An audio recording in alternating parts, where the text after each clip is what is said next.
ఓం విఘ్నేశ్వరాయ నమః. మహాభారతము అరణ్యపర్వము ఘోషాయాత్ర. కర్ణుడు శకుని సోదరులు బంధువులను తీసుకొని పరివారంతో వాహనం ఎక్కి ద్వైతవనానికి దుర్యోధనుడు బయలుదేరాడు.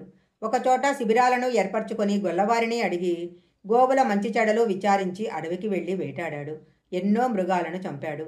ఆ సమయంలో ధర్మరాజు సత్యస్కందం అనే యాగాన్ని అక్కడ మునుల సహాయంతో చేస్తున్నాడు. అక్కడికి చేరిన సుయోధనుడు తన వైభవానికి తగినట్లు క్రీడాగృహాలు నిర్మించమని చెప్పాడు. అక్కడ కాపలా ఉన్న గంధర్వులు వారిని అడ్డగించారు. ఇది చిత్రసేనుడనే గంధర్వరాజుకు చెందిన కొలను, ఇక్కడికి మీరు రాకూడదు, వెనక్కు వెళ్ళండి అన్నారు. అప్పుడు భటులు ఇక్కడికి సుయోధన సార్వభౌములు వచ్చారు, అందువలన మీరే ఇక్కడ ఉండక వెళ్ళండి అని బదులిచ్చారు. దానికి గంధర్వులు ఆగ్రహించి, మీ రాజుకు తన బలం ఎదిరి బలం అస్సలు తెలియదు, గంధర్వరాజు దగ్గర ఇలాంటి దుశ్చర్యలు చెల్లవని చెప్పండి అని హేళనగా పలికారు. భటుల ద్వారా విషయం తెలుసుకున్న దుర్యోధనుడు, మీరు వెంటనే వెళ్లి గంధర్వుల గర్వం అణచండి, దేవతలు సహాయం వచ్చినా వారిని కూడా జయించండి అని ఆజ్ఞాపించాడు. కౌరవులు తమ బలాలతో గంధర్వుల మీదకి దండయాత్రకు వెళ్లారు. అప్పుడు గంధర్వులు వారితో, మీకు మాకు ద్వేషం ఏముంది, ఆగండి అన్న లక్ష్యపెట్టక వారిపై ఆయుధాలు ప్రయోగించారు.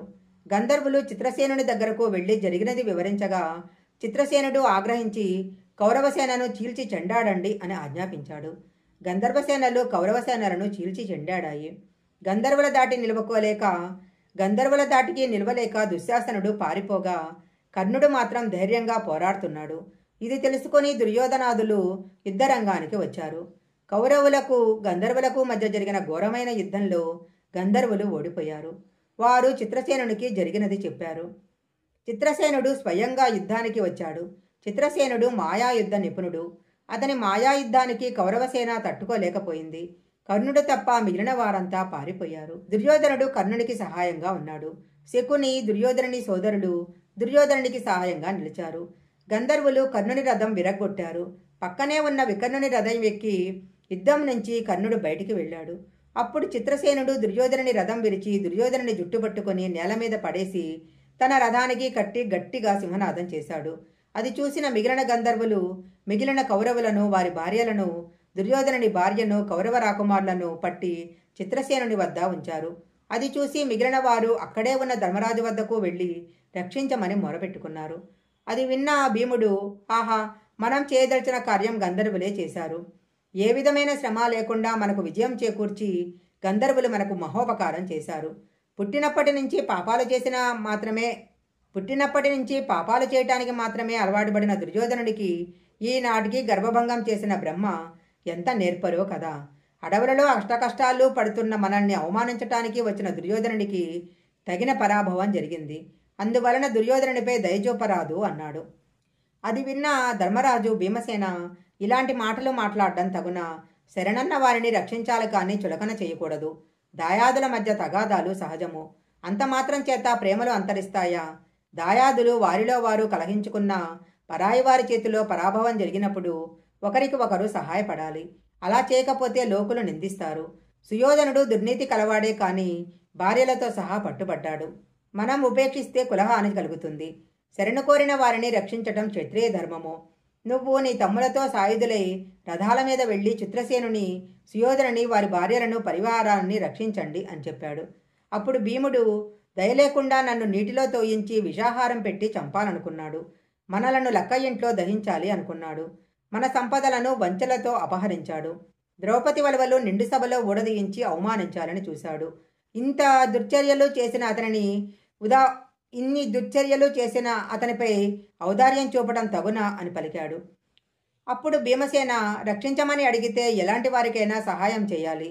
నీ వంటి బలవంతుడు ఊరకొండటం తగదు. శత్రువైనా శరణుజొచ్చిన రక్షించాలని పెద్దలు చెప్తారు. మనము రక్షిస్తామని వారు ఆశతో ఎదురు చూస్తుంటారు. ఇది మనకు పుణ్యం కలిగే సమయము. నేను వెళ్ళి రక్షించగలను కానీ యజ్ఞదీక్షలో ఉన్నాను. అందుకే నిన్ను అర్థిస్తున్నాను. మీరు వెళ్ళి గంధర్వులకు మంచి మాటలు చెప్పి వారిని విడిపించండి, లేకపోతే వారితో యుద్ధం చేసి విడిపించండి అన్నాడు. ఎలాగైతేనేమి భీముడు అంగీకరించి తన తమ్ములతో ఆయుధాలు ధరించి గంధర్వుల దగ్గరికి వెళ్లారు. అప్పుడు భీముడు వారితో, మీకు మాకు విరోధం లేదు, స్నేహపూర్వకంగా సుయోధనుని విడిచిపెట్టండి, ఇది ధర్మరాజు యొక్క ఆజ్ఞ అని తెలుసుకోండి అన్నాడు. అప్పుడు గంధర్వులు, ధర్మరాజు మాకు రాజు కాదు కాబట్టి అతని ఆజ్ఞ మేమెందుకు పాటించాలి? మా రాజు దేవేంద్రుడు చెప్తేనే మేము వింటాము అన్నారు. అప్పుడు భీముడు, మీరు మంచి మాటలతో వినేలా లేదు, మా ప్రతాపం రుచి చూపిస్తాము అని తమ్ములతో గంధర్వులతో తలపడ్డాడు. పాండవులకు గంధర్వులకు మధ్య పోరు భీకరంగా సాగింది. అర్జునుడు తన బాణాలతో అన్ని దిక్కులను బంధించాడు. చిత్రసేనుడు గదాయుధాన్ని అర్జునుడిపై ప్రయోగించాడు. అప్పుడు అర్జునుడు తన బాణంతో దానిని ముక్కలు చేశాడు. చిత్రసేనుడు మాయాయుద్ధం చేశాడు. అర్జునుడు శబ్దవేదితో బాణాలతో చిత్రసేనుని ఛేదించాడు. ఇక చేసేది లేక చిత్రసేనుడు అర్జునుడి ముందు నిలబడ్డాడు. అప్పుడు అర్జునుడు, నీకు కౌరవులతో శత్రుత్వం ఎందుకు, వారిని విడిచిపెట్టు అన్నాడు.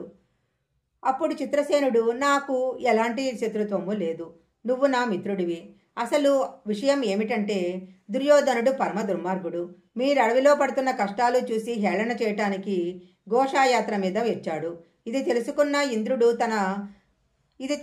ఇంద్రుడు ఇతన్ని పట్టి బంధించి తన వద్దకు తీసుకురమ్మన్నాడు. అందుకే ఇతనిని పట్టి బంధించి తీసుకెళ్తున్నాము అన్నాడు. అప్పుడు అర్జునుడు, ఇతడు ఎంతటి దుర్మార్గుడైనా మాకు సోదరుడు, ఇతనిని విడిచిపెట్టి ధర్మరాజుకు ఆనందాన్ని కలిగించు అన్నాడు.